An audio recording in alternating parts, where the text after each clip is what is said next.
السلام عليكم ورحمة الله وبركاته. يا رب تكونوا كلكم بخير، اللهم امين. هعمل معاكم النهاردة وصفة من اجمل وصفات البتنجان. عشاق البتنجان المقلي هتعجبهم جدا الوصفة دي. نصلي على الرسول ونقول بسم الله ونشوف عملناها ازاي. اللهم صل وسلم وبارك على نبينا محمد. عندي حبتين من البتنجان، هبتدي اشيل راس البتنجانة بالشكل ده الاول. مش محتاجة الجزء حتى اللي تحتها. من اول بداية البتنجانة بشكل منسق هبتدي اقطع. هقطعها لحلقات، لا سميكة قوي ولا رفيعة قوي. وطبعا كل ما كان البتنجان نوع حلو ومش مثلا فيه بذر او كلام من ده كل ما كان افضل، لان لما بيكون فيه نسبة من البذور بيكون مر شوية. نخلي بالنا من الملحوظة دي. بعد ما قطعتها حلقات بالشكل ده هبتدي اعمل فيها شرايح كده بالسكينة طولية وعرضية، عشان لما اتبلها تمتص التوابل بتاعتها وتدخل جواها، سواء كان الملح او الثوم او زيت الزيتون اللي هحطه عليه. هنعمل لها خلطة جميلة جدا وهنسويها في الفرن. هتدي طعم جميل جدا جدا، وهناكلها واحنا ضميرنا مرتاح، مش هنحس انها مقليه في الزيت وشاربه زيت كتير ولا اي حاجه. ان شاء الله هتعجبكم جدا. بعد ما قطعتها قرصات كده من الوش هبتدي اقطعها كمان من الاتجاه التاني، يعني هخلصها من الوش كلها واقلبها كلها من الاتجاه التاني، واعمل نفس الحركه دي لحد ما اخلص كل الكميه بالشكل ده.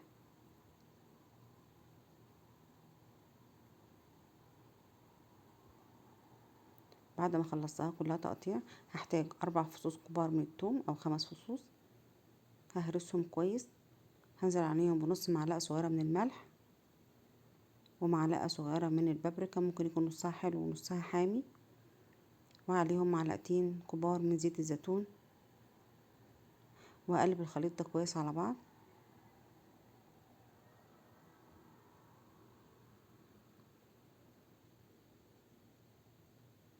وهبتدي ارص شرايح البتنجان على صاج الفرن بالشكل ده.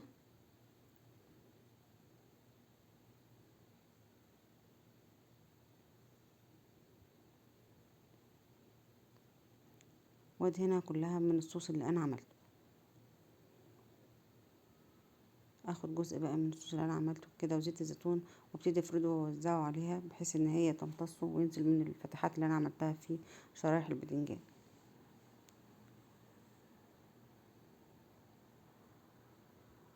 ممكن اعملها بالفرشة زي ما انا بعمل كده، واحاول احرك الفرشة عليها بحيث تمتص الشرايح اللي انا عملتها. ممكن اعملها بمعلقة صغيرة كده وابتدي برضه افردها عليها، وبظهر المعلقة افرد الصوص اللي انا عملته على قطع شرايح البتنجان اللي انا قطعتها وعملت فيها الخطوط او الشرايح اللي انا شرحتها في داخلها بالشكل ده لحد ما خلصتها كلها. ادخلها الفرن لمدة 15 دقيقة على درجة حرارة 200. واجهز لها الطماطم في الوقت اللي هي بتتحمر فيه. هحتاج حوالي حبتين او 3 من الطماطم حسب كمية البتنجان اللي انا عاملاها. هقطعهم لشرايح هما كمان، بس هشيل الجزء ده عشان الشرايح يطلع كلها شكلها عندي مظبوط.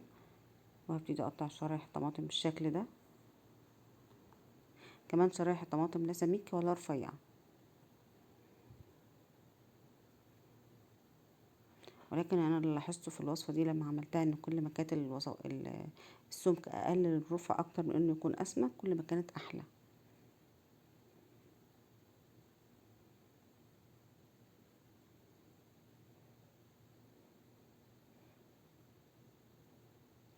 بعد ما قطعت شرايح الطماطم بالشكل ده،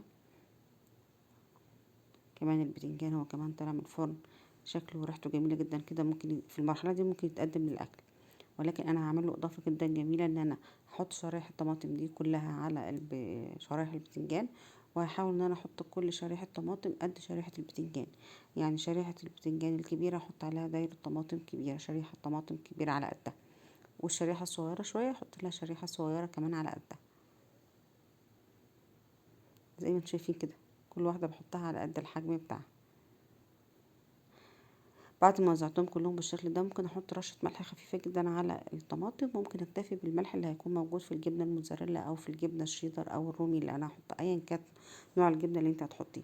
وهبتدي احط الجبنة المبشورة على شرايح الطماطم بالشكل ده واوزعها عليها كلها.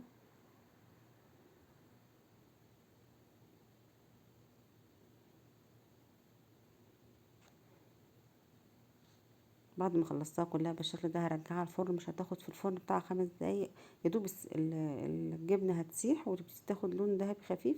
هبتدي اطلعها، يعني اقل من 10 دقايق، ممكن 5 دقايق او 7 دقايق وهنلاقيها بقت جاهزة.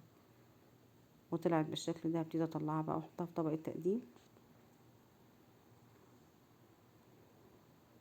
جميلة يا جماعة، لو جربوا الوصفة دي هتعجبوا جدا جدا جدا. وهي دي كانت وصفتنا معاكم النهاردة، البتنجان في الفرن بطريقة مختلفة ولذيذة وطعمها حلو قوي. حطيته في طبق التقديم وعليه قليل من البقدونس. اتمنى تكون عجبتكم وصفتي، تكون بتعجبكم كل وصفاتي. اترككم في رعاية الله وحفظه، واشوفكم على خير ان شاء الله في فيديو قادم. ما تنسونيش من اللايك والشير والاشتراك في القناة وتفعيل زر الجرس. والسلام عليكم.